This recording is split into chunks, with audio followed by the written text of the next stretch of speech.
Hello everyone! In my previous video I stated that Paul Morphy had a negative score against Louis Paulsen, that the result in their 8 games was 5-1 in Paulsen's favor, but actually it's the other way around. Morphy won 5 classical games, Paulsen won, and they drew 2 games. And I would like to thank Hans Medved for a contribution to my channel by pointing out this mistake. Thank you a lot. I really have no idea why I said that. I mean, I even did a video, I think it was like last month or something, how Mr. Barnes actually had the best result against Mr. Morphy, even if it was a terrible score, but still the best score than any player had against Paul Morphy. So yeah, thank you for that, and let's get back to this game. This is round 9 of the London Chess Classic. This is the last round, and every player has a lot hanging in this game.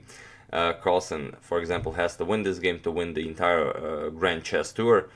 He didn't have a chance to win the London Chess Classic, but he can win the whole thing and $150,000 prize fund.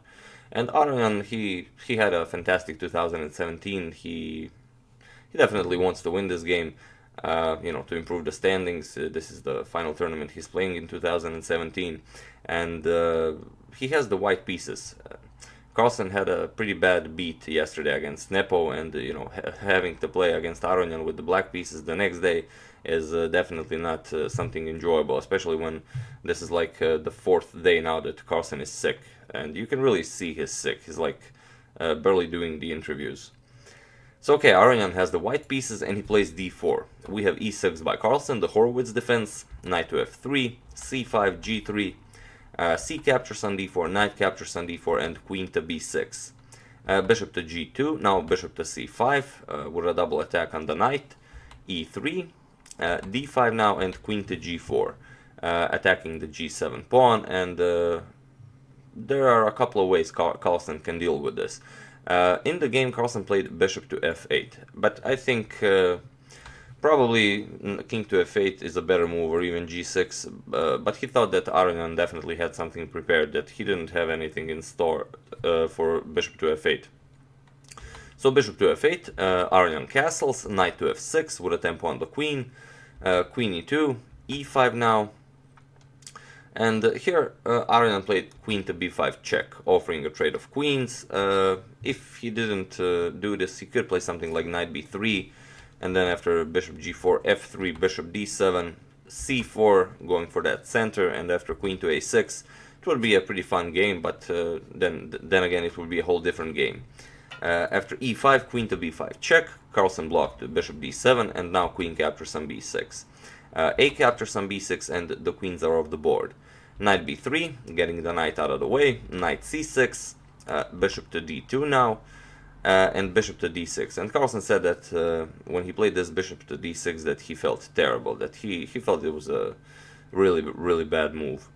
Aronian here plays knight to c3, now attacking the d5 pawn twice, knight to e7, defending the pawn, and now a4. We have castles, and now knight to b5, now attacking this, as Carlsen said it, terrible bishop on d6. And you could play something like bishop b8, this is definitely an option, constricting this knight, but then again you're cramping in your own pieces. So after knight b5, Carlsen decided to give up the bishop pair. Bishop captures on b5, a captures on b5, and rook 8 to c8 now, attacking the c2 pawn. Bishop to c3, we have h5, and rook f to d1, now adding pressure to the d5 pawn. Rook f to d8, knight to d2, and now h4. Okay, knight to f3, attacking the pawn, so pawn captures, and e4 now. Knight to g5, knight to g6 now, and rook to a7, going after this doubled b pawn. Rook to b8 defending, bishop to d4 now, attacking the b6 pawn, bishop to c5 by Carlsen, and Aronian captures it. Captures. This does undouble the pawns, which kind of seems like it's in Carlsen's favor, but here comes c4. And now you can't really push the pawn. If you push the pawn, simply Aronian wins the pawn and improves his pawn structure, and you can't capture. If you capture, then rook captures, and rook captures on b7. Your e4 pawn is attacked. This b pawn now became a passed pawn, and this is winning for white. So after c4, Carlsen played knight to e7. We have captures and knight to c8. Rook to a4. Knight to b6 now, attacking the rook. Rook to a3. And here knight to c4 by Carlsen, attacking the rook. The problem with capturing the pawn with knight captures on d5 is rook to a7. And now after something like rook to e8, knight captures on e4. Knight captures on e4 and rook captures on d5. This pawn will be captured very soon, as the bishop is also attacking it. The knight will have to move. Either you just capture the knight and then pick up the c5 pawn. This will be very nice for white. For example, rook e7 b6, and then with ideas of either capturing and then picking up the c5 pawn, or picking it up with the a rook. So after rook to a3, knight to c4, attacking the rook. Rook to c3, knight to d6 now, and now rook captures on c5. It's a clean pawn. Rook to a8. Bishop to h3 now, rook to e8, rook to c7, and we have king to f8 now. b6, rook to e5, and here comes the move that Aronen probably overestimated. I mean, he did say he overestimated it in an interview later with Maurice. He played knight to e6 check. And everyone was pretty surprised here. I mean, it's a better position, but Aronen said that he knew that it was a better position, but that he felt that he had to deliver that finishing blow. So he played knight to e6 check, and this doesn't really work out as he planned. One option that definitely could have been played, and it's pretty much a drawn line, is knight captures on f7. And after knight captures, rook captures on b7. Knight to d8, attacking the rook, rook c7, and now rook captures on d5, rook captures, knight captures, attacking the rook, but now b7. Knight captures rook, pawn captures rook, getting a queen, knight captures on a8, and now bishop to g2, attacking the e4 pawn, knight b6, and bishop captures on e4. So black is better here, but who can actually win this as black? You only have one pawn. If that pawn falls, I mean, you can't deliver checkmate with two knights. Although maybe you could. White still has some pawns. You know, maybe it could be some fantastic study or something, but not likely. So after rook to e5, Aronen played knight to e6 with check. Carlsen captured it. He was very glad to see this position. He didn't know if this was winning for white or something, but he definitely thought that he had something to hold on to. F captures on e6, d captures on e6, and now knight f to e8. And this is the move.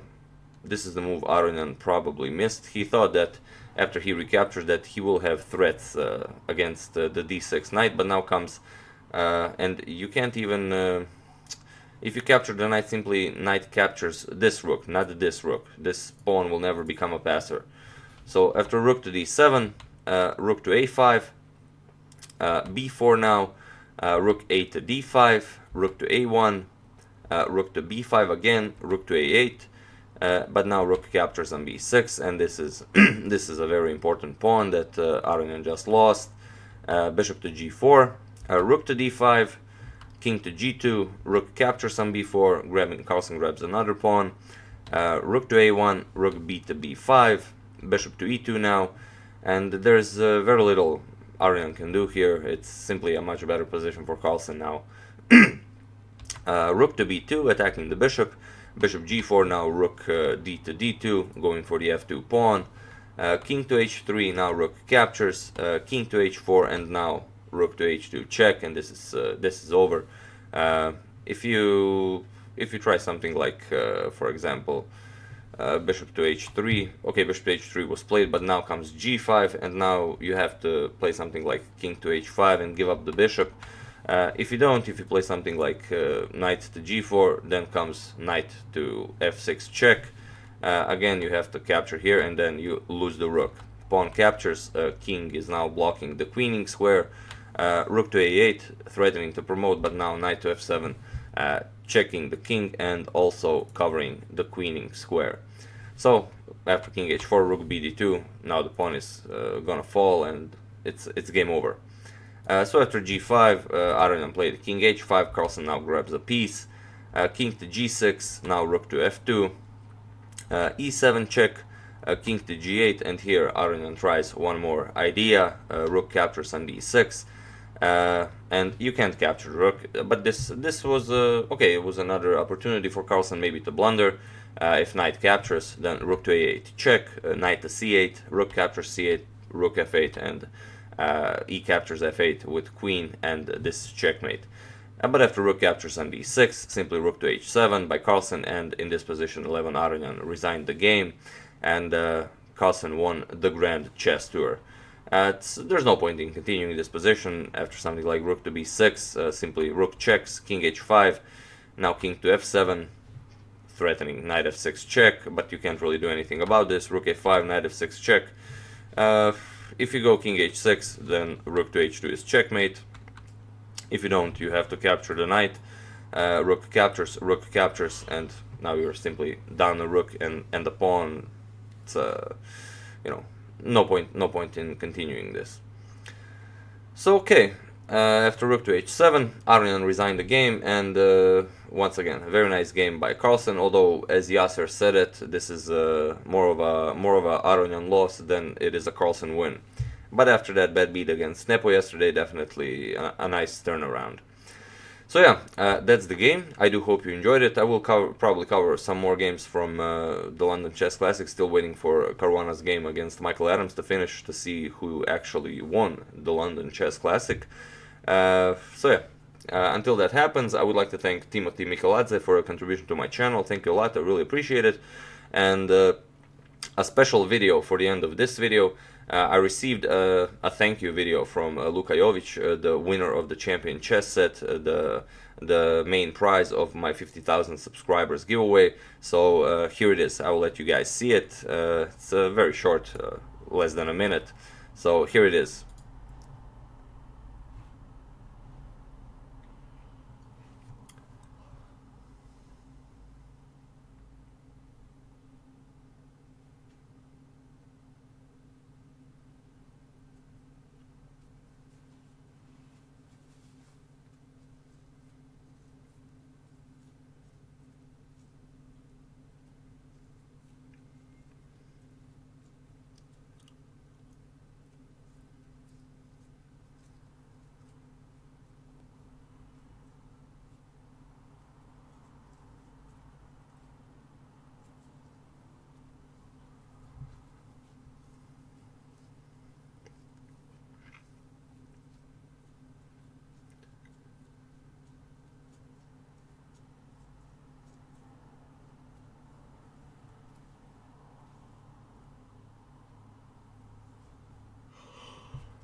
So there it is. That was Luka Jovic, the winner of the championship chess set. Thank you, Luka, for this amazing video. Thank you a lot.